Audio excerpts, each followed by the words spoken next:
连宋程昱小段子，取次花丛朗回顾，半元修到半元君。滚滚600岁生辰之后，东华就将滚滚送去了昆仑虚学艺，他和九就彻底过上了没羞没臊的两人恩爱世界。每天除了陪着九，就是陪着九，时不时的和九去四海八荒走走，去凡间玩玩，再去碧海苍陵住住。那一日，他们夫妻相携，刚从碧海苍陵回到了太晨宫，凤九就碰到了急急忙忙来找他的程昱。看程昱这样子，眼圈红红的，好像刚哭过，一副十分落寞的样子，完全没了平日里的洒脱自在。问程昱怎么了？怎么好像一副哭过的样子啊？帝后连送他就要成亲了。程昱哀伤地告诉凤九：啊，成亲？三殿下，他要娶谁呀？凤九吃惊道：哎，大概2天前吧，老天君把他叫去，说他也老大不小的了，也该娶亲了，老天君就为他指了件婚事。程昱落寞地为凤九讲述着事情的经过。啊，那老天君让他娶谁呀？这事你怎么不派人早点来告诉我呀？凤九焦急地问。哎，已成定局的事，告诉你有什么用？老天君为他定了长海水君的二公主绿秀，说是会选个好日子宣纳长海水君上天宫，商量大婚的事宜。长海水君的二公主，哦，我知道，听姑姑提起过，她不是一直都喜欢姑父的吗？怎么会？啊，这么快啊？这老天君突然如此急做什么呀？三殿下不是一直都不招天君待见的吗？怎么突然关心起他的终身大事来了？天君刚刚继位不久，长海战事多，老天君为了帮天君稳住长海水君的心，真心为天族做事，就想着与他联姻，连宋又是四海的水君，所以天君就想到了让他来去娶这长海水君的二公主。程昱继续解释道：原来是这样啊，这老天君一向喜欢用联姻来拉拢各族势力，也对，能用一个女人就能解决的事，何必动用千军万马的打仗呢？哎，可是那也不能苦了程昱啊，想必三殿下也不会同意的吧？那三殿下呢？三殿下是什么反应？程昱摇了摇头，向凤九表示他不知道。哎，自从那日他的婚事被提起，我就没再见过他。我也去元吉宫问过，可是他宫里的那些人一个个的都嘴严得很，什么都没问出来。啊，什么都没问出来？三殿下这是要干嘛？不过三殿下是个通透之人，又颇具政治才能，只是老天君不待见他罢了，想必也在想办法拒了这婚事吧。程昱，你放心，三殿下不是这样的人，他一定是在想办法拒了这婚事，你别担心啊。谁担心了呀？那个浪荡公子，他爱娶谁娶谁去，跟我有什么关系啊？程昱嘴硬道。程昱，咱们是好姐妹，又都是女人，就别口是心非了，你就告诉我，你和三殿下真的能忘却前缘，互不纠缠吗？凤九温柔地问着程昱。我忘得掉如何？忘不掉又如何？我与他终究是没有缘分的。程昱更是一脸的落寞。凤九看着程昱这一脸哀戚的模样，就想着帝君一定能帮到他和连宋，不如就请夫君出马吧。夫君，你就帮帮三殿下吧。东华正准备接话的时候，就听得重林来报，帝君，绿秀公主求见。刚刚还提起他，现在就来了，还真是说曹操到啊，让他进来吧。凤九吩咐着重林。绿秀进殿，绿秀见过帝君，见过帝后，见过程昱元君。绿秀公主不必多礼，公主此来太晨宫是有什么事吗？凤九问。绿秀今日来是想求帝君和帝后，不知能否和老天君说说，让老天君收回成命，不要让绿秀嫁给三殿下，请帝君和帝后帮帮绿秀吧。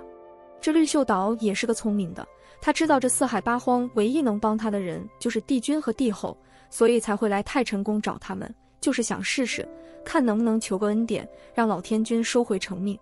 如此说来，绿秀公主是不喜欢三殿下，所以才不想嫁给他了。凤九问。是，绿秀不喜欢三殿下，绿秀只想嫁给一个自己喜欢的男人，相伴终生，不想做一个联姻的傀儡。还请帝君和帝后帮帮绿秀吧。绿秀又一次的求他们。这绿秀虽然长居长海，可是也听说过夜华和白浅，东华和凤九两情相悦，生死相随的故事，她真的好生羡慕。她早已不是过去那个看见夜华就走不动道的小姑娘了，她也想着可以寻到一个一心一意对她的夫君，哪怕他的家世地位差一些都没有问题。听到父君要将他指给连宋，他就坐不住了，偷偷地跑来了天宫，来求东华和凤九不要让她嫁给连宋。那绿袖公主，本宫来问你，你可有喜欢的人吗？凤九继续问。绿袖没有。其实她有过，只是年少时的少女悸动，她不想再提。她已明白，她对夜华不过是一种崇拜之情，根本连爱都算不上。况且夜华对她也没那个心思，她也就不再妄想了。凤九正要回她的时候，就听得连宋风风火火地闯了进来。这回人齐了，东华忍不住调侃了一句：“我这太晨宫还从未如此热闹过，你又来做什么？”帝君啊，您老人家可要帮帮我呀！连宋焦急地求着帝君：“本帝君帮你。”“帮你什么？”东华继续一脸傲娇地说：“自然是帮我拒了我与长海水君二公主的婚事啊。”“哦，如此说来，三殿下是不想娶绿袖公主了？”“那当然了，帝君，这么多年，我是什么人，你还不了解吗？”“三殿下请放心，您不想娶绿袖，绿袖也不会嫁给三殿下的。”绿袖突然插了一句嘴。凤九看着现在这场面，又看着三殿下那焦急的样子，还有程昱也在场，还是先把绿袖劝走了吧。“绿袖公主，你方才也听到了，三殿下也不想娶你，你就放心吧。啊，这样吧，绿袖公主请先回去，帝后和我一定会帮你的。重林，送公主回长海去。”“是。”虽然这绿袖还是有些不放心，可是她还是听了凤九的话，乖乖地跟着重林离开了太晨宫。待绿袖走了之后，凤九道：“好了，绿袖走了，现在没有外人，三殿下，你和程昱有什么话就赶紧说吧。”“谁要跟他说话呀？绿袖走了，我也走。帝君，帝后，程昱告辞。”说完，程昱就想头也不回地离开太晨宫，却被连宋拦住。“哎，程昱，别走，我真的有话对你说。”“放手，我告诉你，我可不是你那些桃花，我没话跟你这浪荡公子说，快放开。”程昱挣扎着，娇嗔着连宋：“既然你说我是浪荡公子了，那我就浪荡到底了，我今天还就不让你走了。”连宋霸道地拉着程昱，死死地握住他的手，不让他离开。“嗨嗨，你们若是打情骂俏，就回元吉宫去，不要在这碍着我和九儿过二人世界。”东华嫌弃地说了一句。凤九听到东华这话，不由得瞪了东华一眼，转过来安抚着连宋：“程昱，就待一会吧，就给三殿下一个机会，让他把话说清楚，也好过你自己一个人胡思乱想啊。”“哼，那好吧，那我就给帝后娘娘的面子，给你这浪荡公子一个机会吧。”瞪了他一眼，坐了下来。“玉，我同你说过的，我会一直陪着你的，你呢？你愿意一直陪着我吗？”连宋难得收起他那副花花公子的样子，认真地问着程昱：“哼，你不是说过还好你不用娶我的吗？”程昱不服气：“你不是也说过我想娶你还不嫁呢？玉，我想娶你，你嫁给我好不好？”连宋继续深情款款地看着他：“想得美，谁要嫁给你这浪荡公子啊？”程昱继续反驳道：“哦，是吗？那我怎么听说你一知道我要娶那绿袖之后，你就茶不思饭不想的，伤心得很啊？”连宋逗着他：“谁伤心了？我才不会为你这浪荡公子伤心呢！你少自作多情。”“我真的是在自作多情吗？玉，我的心你真的不懂吗？”连宋故意地问着程昱。“哼，你的心里想什么，我哪知道啊？你叫我留下来，就是为了说这些乱七八糟的话是吧？要是就跟我说这些的话，那我就走了。”“帝君，帝后，程昱告退了呀。”程昱很生气，连宋一直都没有说出他期待已久的话。“哎，玉，别走，我爱你，我愿意用我的一生去守护你，就像帝君对帝后那样，夜华对白浅那样，嫁给我吧，好不好？”连宋终于说出了他压抑已久的话，向程昱郑重地表白着。不管程昱如何挣扎，如何打他、咬他、骂他，他都不放手，还一直哄着他，为他温柔地擦着眼泪。程昱早已泣不成声，可是还是十分理智地问着他：“那你以后若是再招惹那些莺莺燕燕的，又该怎么算呢？”连宋抱着程昱，继续保证道：“玉，今日连宋就请帝君和帝后做个见证，以后我只有你一个正妃，我若是再招惹那些莺莺燕燕，你就来找帝后，让她用赤影剑劈了我，好不好？”你说什么呢？用赤影剑劈了你，劈死了也就罢了，劈伤了我还得伺候你呢。程昱终于破涕为笑，娇嗔着连宋：哎，我说程昱啊，你也太小看本宫的剑术了吧？你放心，到时候三殿下若是真的敢对不起你，你说怎么劈本宫就怎么劈呀。凤九看着他们终于成双，也很是为他们高兴，不由得调侃起他们来。东华看着他们在那腻歪的样子，赶紧打发道：行了，快回仁济宫腻歪去吧，你与长海的婚事，本帝君自有打算，三殿下就不必挂心了。是。连宋赶紧向东华和凤九行着礼，打横将程昱抱去了自己的寝宫。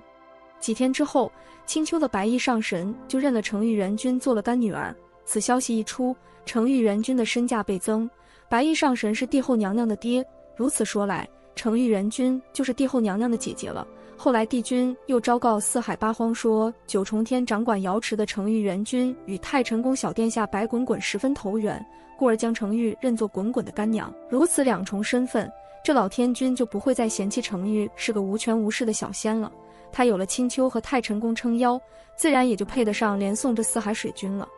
又过了几日，老天君亲自去青丘向白衣上神提亲，求娶程昱元君做四海水君的君后。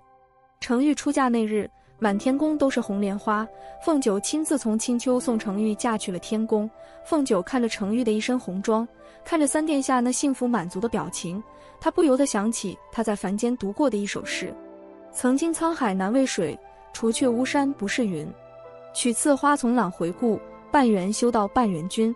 小段子，男人没一个好东西。滚滚还未上昆仑虚学艺前，为了让他学好基础的课程再去昆仑虚学艺，在滚滚600岁前一直都是在天宫的学堂里上学的。自滚滚300岁入学堂，上下学都是凤九接送的，倒不是东华不接送，只是第一天送滚滚上学的时候，东华是和凤九一起去的，呼呼啦啦的跪了一地人，连那学堂里最德高望重、才高八斗、学识渊博的文曲星君都恭恭敬敬地跪下行着礼。凤九觉得若是每次都这样的话，实在是不利于小孩子的成长发育，所以呢，从滚滚上学的第2天开始，就一直都是凤九一个人接送的，当然也包括经常性的、习惯性的、时不时的东华和滚滚争宠，司命去送也是常有的事。在接送滚滚上下学的这300余年里，凤九多少是认识了些学堂里的那些家长们。一开始，学堂里的那些夫人们还都战战兢兢向凤九行着礼，可是时间久了，凤九那般平易近人，见了谁都是笑眯眯的，一点帝后的架子都没有。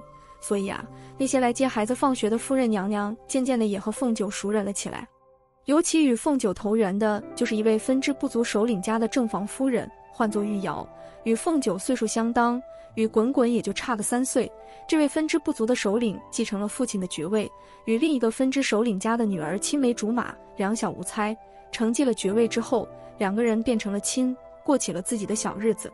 这玉瑶年轻貌美，虽比不上凤九和白浅，可是也算是1等1的出挑，又给这首领生了一位乖巧可爱、聪颖懂事的男娃。玉瑶性情温婉，贤良淑德，淡泊名利，是难得的大家闺秀。凤九特别欣赏她身上如白莲般香远益清、亭亭净直、一尘不染的珍贵气质。所以啊，在接个家的孩子上下学的时候，凤九就和他很是聊得来，这一来二去的，两个人就成了朋友。这不在接他们放学的时候，凤九就又遇上了玉瑶，正在准备打招呼的时候，却发现她戴着一个面纱。凤九奇怪地问道：玉瑶，你这是怎么了呀？怎么戴着个面纱呀？是哪里不舒服了吗？没有，帝后娘娘。玉瑶只是感染了风寒，怕过了病气给别人，才戴着面纱的玉瑶温柔地说了个假话。哦，原来是这样啊，看过药王了吗？凤九继续关心道。看过了，药王已经开了药了，想必再过2日就没什么大碍了。玉瑶继续回道。那就好，你可要多注意才是，别又加重了，实在不行就让你夫君来接送玉儿吧。是，多谢帝后娘娘体恤。哎呀，不用客气的，我可没那么多闹人的规矩。正说着，学堂里就下了学，朱红色的大门一开，孩子鱼贯而出，纷纷扑到自家娘亲的怀里。而玉瑶的儿子玉儿呢，也出来了。看到玉瑶的第一句话就是：娘亲，你的伤好了吗？小孩子毕竟单纯，这玉瑶刚刚含糊过去的事，又让玉儿给说出来了。凤九赶紧问玉瑶：“你受伤了吗？”“哪里受伤了呀？”凤九迟疑了一下，对，她戴着面纱，是脸上伤了吧？是不是脸啊？难怪你戴面纱呢，你伤哪了？快让我看看。没事，没事，我没受伤，别听小孩子瞎说。玉瑶还在温柔地解释。娘亲，玉儿没瞎说，娘亲脸上的伤不是父君弄的吗？玉儿很为自己的娘亲抱不平。玉儿，玉瑶随呵斥道，赶紧向着凤九说道：“帝后娘娘。”玉瑶就先带着玉儿回去了，告辞。玉瑶恭敬的行礼之后，就拉着自己的儿子离开了。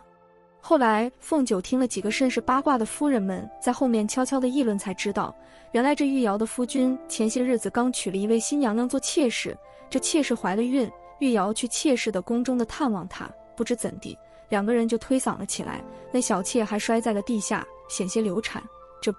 这一幕正好被下了朝会的首领看见，不分青红皂白的就打了他一巴掌，嘴角都出血了，所以才会以轻纱遮面，盖住红肿的嘴角。哎，这玉瑶夫人真是可怜，本以为嫁给一个与她青梅竹马、感情独深的男人可以共度一生呢，这才过了几百年，就那个小妾进门，真是不幸啊。一位夫人似乎很同情玉瑶，哎，这天宫里的女人有几个是幸福的？自家的夫君还不都是三妻四妾，左拥右抱的吗？另一位夫人感慨道：“哎，这话也不能完全这么说啊！你看帝君对帝后不是死心塌地、海洋情深的吗？四海八荒无人能敌。”一位夫人羡慕道：“哎，谁能跟人家帝后娘娘比啊？咱们呢，就坐稳了正房的位置，别让人抢去了就行。”另一位夫人也加入了议论的阵营。凤九听着这些夫人小声的议论，心中不禁哀伤了起来。哎，不论是玉瑶还是这些夫人，他们年少时也都绝姿绝色，期盼着愿得一人心，白首不相离。可是现在呢，自家的夫君动不动就娶个侧妃回来，就跟那天君似的，宫中天妃无数，永远都不可能从一而终。不仅如此，这些正房们还得佯装大度地迎他们进门，接受他们的跪拜，看着自家的夫君去和别的女人卿卿我我，自己却独守空房，这其中的苦又与何人说呢？那些内进来的小妾们也是如此，她们每一个人都以服为天，全心全意地爱着自家的夫君。可是这些男人们却把他们的爱分成了几份，他们除了等待就是等待，等得久了就是怨恨，对其他女人的怨恨，对其他女人子嗣的怨恨，一如当年的素锦一般，连心里都扭曲了。所以那日聚会，他们才会比这比那，因为他们的心里是极度缺乏安全感的。这样的生活又有什么意义呢？真是一群可怜的女人们呢！感慨万千，情绪低落的凤九一路走着，拉着小滚滚回了太晨宫。进了大殿，滚滚就挣脱开凤九的手，扑到了东华的怀里。父君，滚滚放学回来了。东华抱起与他如出一辙的软萌小包子，开心地哄着。这父子两倒是玩得不亦乐乎，正在交流着今天学堂上的授课内容。可是凤九却在一旁前不着村后不着店，哀伤地感慨了一句：“哎，男人呐，没一个好东西。九儿啊，你这打击面也太大了吧？难道你觉得为夫也不是个好东西吗？”凤九瞪了东华一眼，不客气地说道：“哼，你以为你是什么好东西啊？当初也不是谁跟人家说尘世情缘尘世尽的，说些狠话让我远离你，成亲之后还吼我，拿那假史籍来骗我，还动不动就吃醋。小九九啊，咱们不带翻旧账的呀，偷笑中。凤九现在正在伤春悲秋，所以啊，东华呢，这也算是撞在了枪口上，城门失火，殃及池鱼。问题是东华压根都不知道，他这鱼是怎么惹火帝后娘娘的，怎么好端端的就生起我的气来了。东华悻悻地坐在一旁，思考着等一会用完了晚膳，滚滚去做课业的时候，再问问他，哄哄他吧。凤九坐在一旁愣了半天的神，突然想到了什么，赶忙叫着：“灵儿，灵儿！”帝后娘娘。灵儿赶紧应声进来，等着凤九的吩咐。灵儿，你去。凤九转念一想，算了，灵儿是我的贴身宫娥，她去送，怕是会给玉瑶惹麻烦，还是我明日送滚滚上学的时候亲自送给玉瑶这白玉凝香粉比较好一些。算了，下去吧。是。灵儿应声退下。奇怪今日帝后娘娘的反常。一旁的滚滚导师没有察觉这大人们的奇怪心思，用小奶音撒娇道：“娘亲，娘亲，滚滚饿了。哦，滚滚饿了呀，那娘亲这就去做滚滚最爱吃的糖醋鱼来呀。凤九这从自己悲伤的情绪中出来了一些，赶忙去了厨房为滚滚做饭去了。看着远去的九的背影，又看着在自己怀里滚来滚去的软萌小包子，东华突然有一种感觉，他的家庭地位怕是永远都要在第3位了，可能还要后，因为你们还会有一对姐妹花。厨房里，凤九正在心不在焉地剔着鱼，这剔鱼对凤九而言简直是小菜一碟，驾轻就熟，就算是1心2用，也能剔出完美的鱼来。可是今天不知道是怎么了，凤九一边思考着怎么才能帮帮玉瑶，一边随意地剔着鱼。哎呀，凤九一个不注意就被这鱼刺扎上了手，鲜血流了出来，她赶紧按压住止血。在一旁帮忙添柴的灵儿听到凤九的喊叫，赶紧起身来到凤九身旁，帝后，您手怎么了？怎么流血了呀？是让鱼刺划伤了手吗？哦，没事的，处理一下就行了。凤九倒是满不在意。帝后娘娘，快回去吧，灵儿给您拿药来。灵儿赶紧扶着凤九回到了大殿。正在大殿里狐疑着九今天是怎么了的东华，看着灵儿扶着九进来了，九的手上似乎还有血迹，他赶紧放下滚滚，焦急上前问道：九，怎么了？是伤着了吗？哦，没事的，就是让鱼刺给扎了一下手罢了。东华赶紧拉过凤九的手，毫不迟疑地将凤九那只受伤的玉指放进嘴里，吮吸着帮她止血。而灵儿呢，也甚是机灵地拿来了药膏和纱布放在了一旁。东华拿起药膏为九敷上，又用纱布将九的手轻柔地缠了几圈，心疼道：怎么这么不小心啊？以后这剔鱼的活还是我来吧，你来。呵呵，真的吗？帝君老人家。可是凤九好像并不理会这些，只是淡淡的说道：我手伤了，也不能给你们父子俩做饭了，滚滚正在长身体，不能不吃饭，让灵儿做给你们吃吧，要不你们去洗蜈蚣姑姑那儿蹭饭也行。我累了，要去休息了。说着，凤九就转身去了寝殿，留下东华和滚滚在大殿中凌乱。东华甚是小心翼翼地问着：滚滚，你娘亲今天是怎么了？父君，滚滚也不知道。滚滚是确实不知道啊。哎，走吧，滚滚，父君带你去洗蜈蚣。东华只好听了九儿的话，去洗蜈蚣蹭饭了。后来东华哄了好半天，才从帝后娘娘那得知了那日九儿为何那么反常。东华随即派司命去调查这位分支不足的首领，原来他新娶的那位的小妾早就与别人暗通勾曲，红杏出墙，那孩子根本就不是他的，他嫁给他也就是图他的身份和地位。他想着有朝一日能母凭子贵，挤掉这正房夫人，由此上位，再寻个机会卷走他所有的家业，与他那情郎去四海八荒逍遥去。后来经司命运作，一步步指引着首领，认清了他这小妾的真面目，苟且之事败露，他也无路可逃。可是九儿却说，还是放他和他的情郎走吧，让他们去自生自灭，老天有眼，天道循环，这种人自会有报应的。结果呢，真的如九儿所说，这小妾的情郎在与这小妾成亲后没多久，就卷了他全部的积蓄跑了，留下了一个尚未出世的孩子。这小妾整天的郁郁寡欢，孩子也没保住，后来就真的穷困潦倒，病死了。经此一事，这首领也算是知道谁才是最爱他的人，一心想求得玉瑶的原谅。可是谁曾想，这玉瑶也是个硬气的，向他递了和离书，带着玉儿回了娘家，不再见他。他呢，亦是自向天君请旨，去守下界仙山，以赎他当日瞎了眼的罪过，等着有朝一日玉瑶愿意原谅他。看着东华这么认真努力为凤九解决了这桩事，凤九突然觉得他的夫君娥好像真的是个好东西。小段子关于画本子和折子戏。这几日东华很郁闷，每天都是一副生人勿近的脸。不对呀，帝君老人家自从成亲以来，只要帝后在身边，不是一直都是春风满面，每天都是我有一个小娇妻的拽样吗？最近这是怎么了？吓得司命和崇林每天都小心翼翼的，就怕帝君老人家脾气上来罚他们下凡历劫。这是为什么呢？原来最近程昱从凡间新得了一个画本子，说是画本子，其实在凡间的地位是很高的。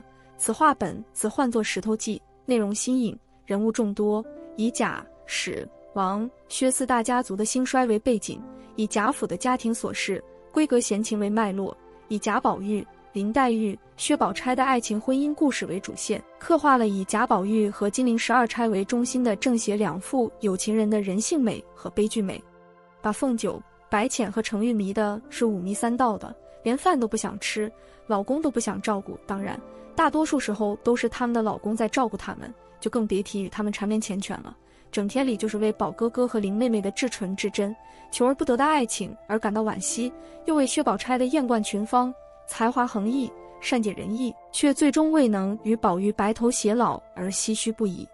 沉迷于这画本子也就罢了，白浅还特地请了一个青丘的戏班子到第7重天去听《红楼梦》的黄梅戏，大戏连演了7天，女人们都听得兴致勃勃，就连白浅特意从昆仑虚请来的少婉也是津津有味地听着，为这出人间悲剧深深地感叹着，哀伤着。唉，这些女人们倒是沉浸在自己的伤春悲秋里，不亦乐乎，可是男人们却是不乐意得很。这不，太晨宫的清晨，凤九起了个大早，坐起身子准备穿衣去赶场看戏，却被东华从后面抱住，压在了榻上。凤九吓了一跳，推着东华：“干嘛呀？吓我一跳。九儿怎么起这么早？怎么不多睡会？”东华温柔地询问着他。今日九儿和姑姑、少婉姐姐还有程昱约好，要去第7重天听戏，自然是要早些的。凤九也是温柔地解释。哦，九儿要去听戏？是啊，这出戏唤作《潇湘院》，是九儿前些日子看的那个画本子改编的，姑姑说精彩的紧呢。哦，对了，我都差点忘了，今日的午膳你就自己解决吧，去姑父那用午膳也行，我估计墨渊上神和三殿下也会去的。凤九岛是个贤惠妻子，还安排好了自家夫君的膳食。九儿要去一整天吗？东华有些吃味。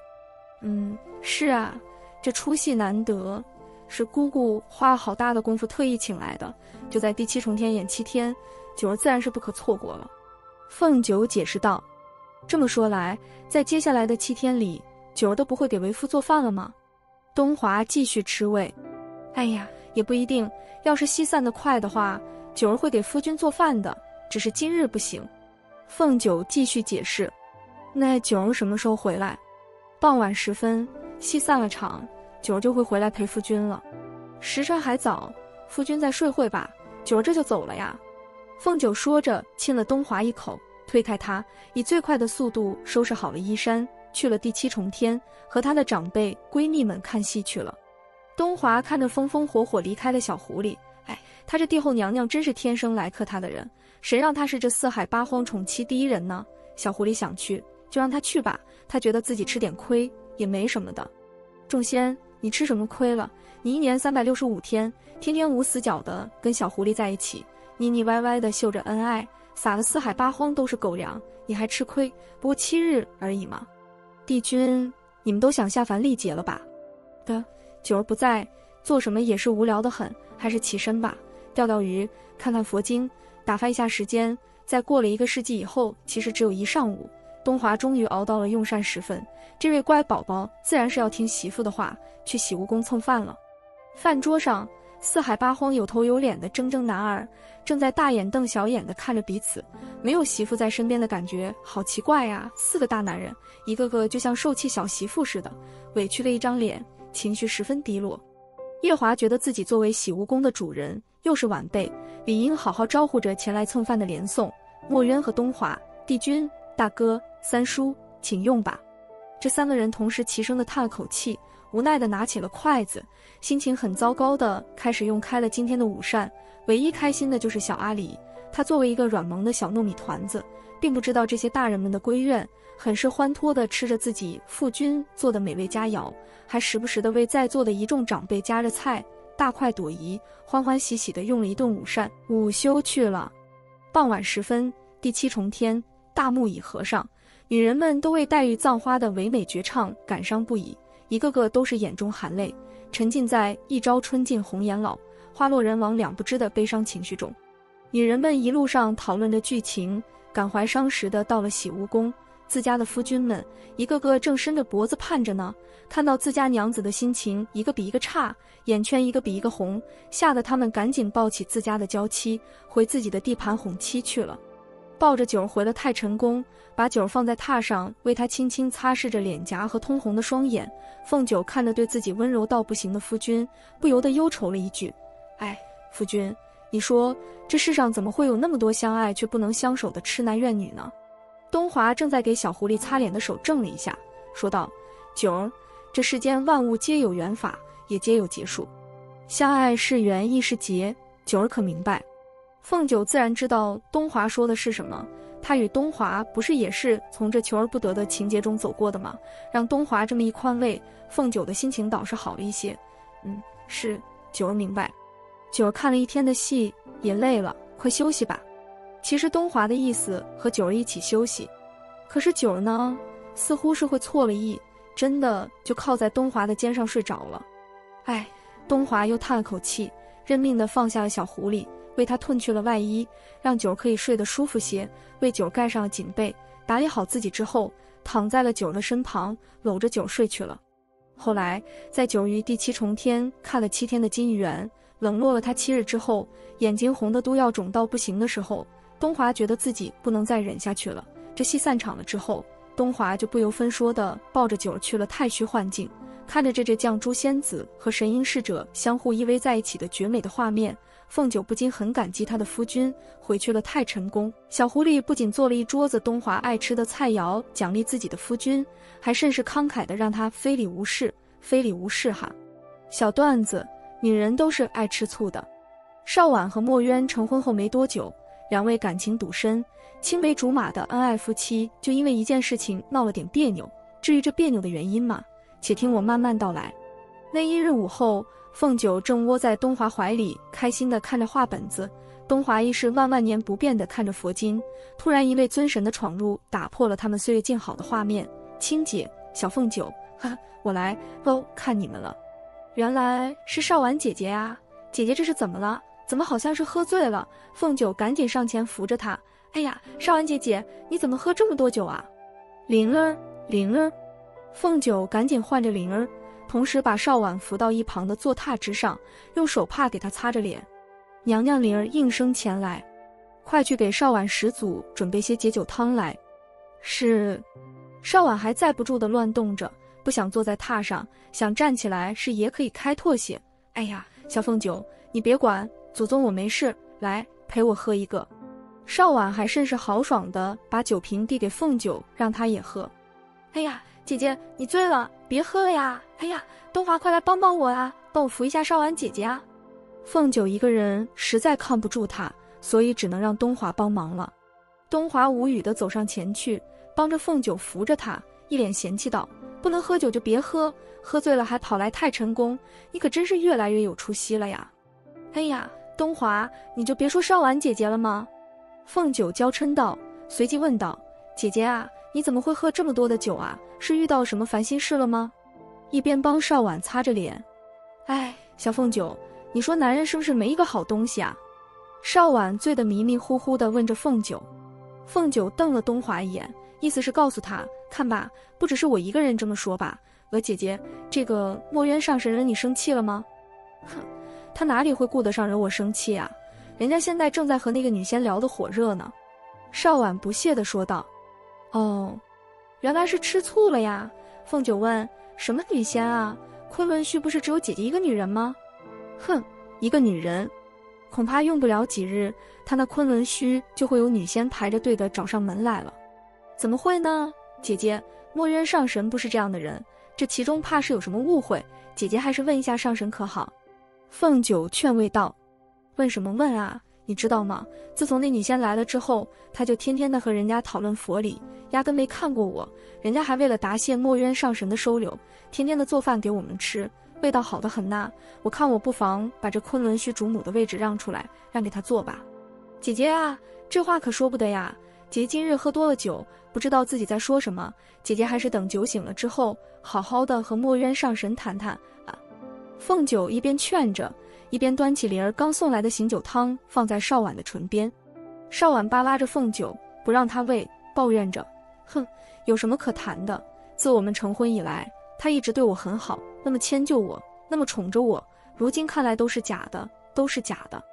他根本就不在乎我。亲姐，小凤九，我今日来就是告诉你们一声，我回魔族去了，免得招人烦。邵婉正准备站起身来离开太晨宫的时候，就看见一个蓝袍金冠的尊神站在大殿的门口，温柔而又深情地唤着婉婉。邵婉回头瞪了他一眼，化成凤凰回了魔族。墨渊无法也化作了一阵白烟追了上去。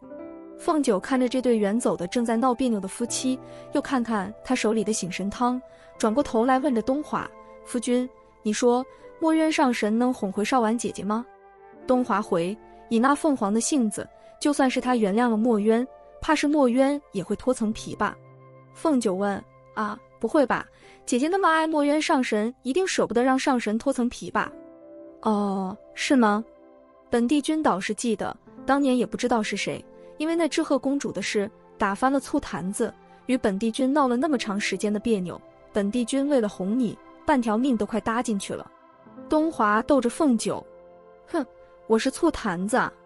我要是醋坛子，你就是醋缸子，你的英勇事迹就不用我一一列举了吧？吃瓜群众都可以作证。小狐狸，你家帝君吃醋的风姿，楼主专门写了一篇文来纪念。看来呀，我应该去魔族陪着邵婉姐姐，让你再哄哄我才是。凤九不服气地反驳道。东华将凤九拉进怀里，挑眉道：小狐狸，我看你是愈发的胆大了，看来呀，为夫平日里是太过宠惯你了，今日本帝君要好好震一震夫纲才是。说完，东华就将凤九打横抱起去了寝殿。什么夫纲啊？你快放我下来，放我下来呀！你讨厌！凤九的小拳头捶着东华的胸口。寝殿里，东华确实和凤九好好的谈论了一番何谓夫纲的问题。过了几日，昆仑虚传来消息，他们的主母邵婉始祖终于成功的被他们的师傅给哄回来了。而他们的师傅呢，也确实如东华所说，脱了不止一层皮。后来四海八荒的男仙们继青丘的女婿不好当这个真理之后，又明白了一个真理：女人都是爱吃醋的。